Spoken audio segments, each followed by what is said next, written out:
Last year, we added several new features to the engine to support foliage rendering, and the Fortnite team used those features to ship Battle Royale Chapter 4.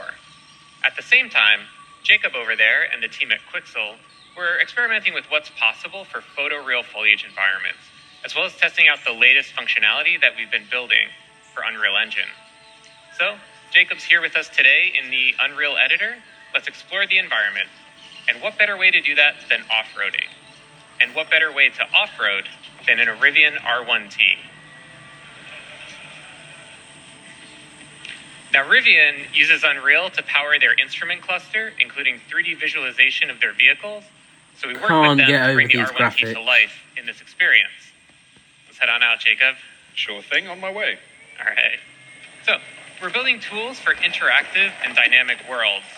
So here we have chaos physics simulating rocks that tumble as we drive over them, leaves bend out of the way, and we also added some real-time fluid simulation.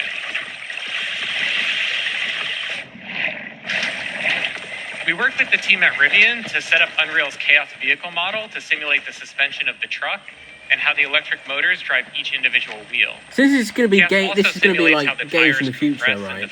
Okay, they're going to look like this. Imagine the size of the download. The sounds of the electric motors and mix them with the ambisonics of the jungle.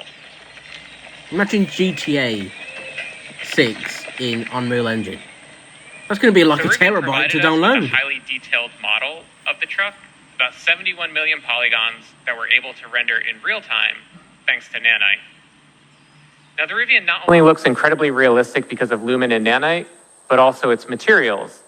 And today, we're introducing Substrate, our new material framework.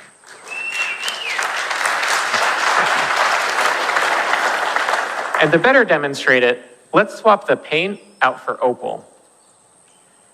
Now, of course, you can't order a Rivian with Opal body panels, but Opal was the internal code name for this project, and also a really great demonstration of Substrate's capabilities. The base layer models the iridescence, refraction, and reflections that occur inside of an opal. And on top of that is a layer representing the polished surface and how light is absorbed as it travels through that clear layer of varying depths. And now we can add back on the dust and dirt layers. And notice how the reflection changes when interacting with the dust layer, and that there are no artifacts along the transition from dirt to dust to opal. So Substrate is more expressive, enabling artists to create materials like this with different shading models and compose and layer those materials as they see fit. All right, let's head on out, Jacob. On my way. All right. In terms of performance, Substrate materials that are similar to the current Unreal Engine shading model cost about the same. But now, artists have the freedom to author more complex materials for extremely detailed use cases, like in cinematics and in film. So we're going to drive under this fallen tree here, and everything that you've seen up to this point was painstakingly hand-built by the environment team at Quixel. Everything since that fallen tree has been built using our brand new experimental suite of procedural content generation tools, entirely in engine that are flexible, deterministic, and artist-driven. Our guiding principle in building these systems was to empower artists to make tools for artists. So Jacob's going to go ahead and add a procedural assembly to the world. And the cool thing is that it communicates.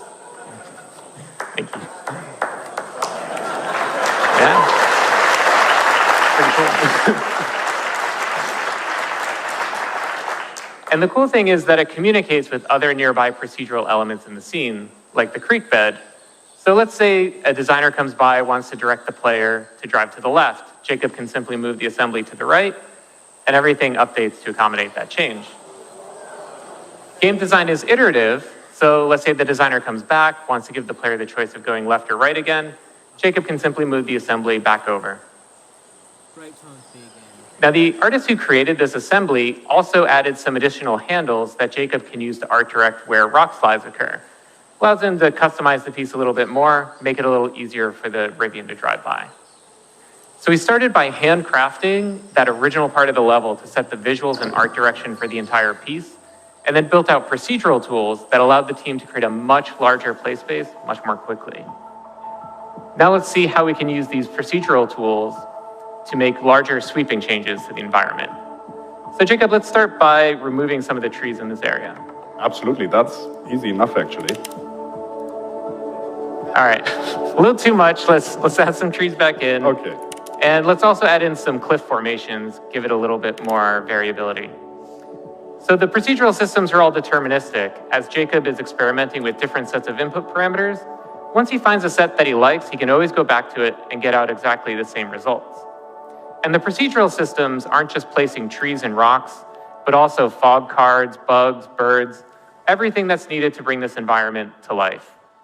And everything that you've seen here works at scale. This environment is 4 kilometers by 4 kilometers. If we hide all of the procedural elements, we can see that original hand-built area about 200 meters by 200 meters.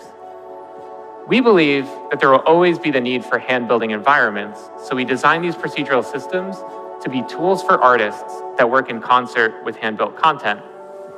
Both Substrate and the new procedural tools will be available in experimental form in 5.2.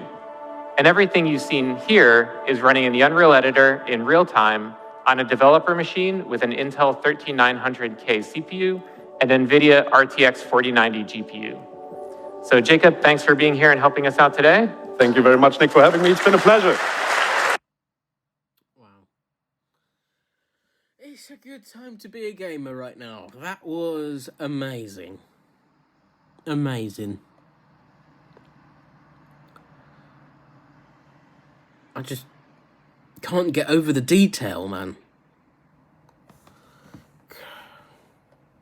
Games are gonna look a whole lot more prettier, and I cannot wait. Please leave a like, and if you like my reaction, please subscribe, and I'll see you in the next video.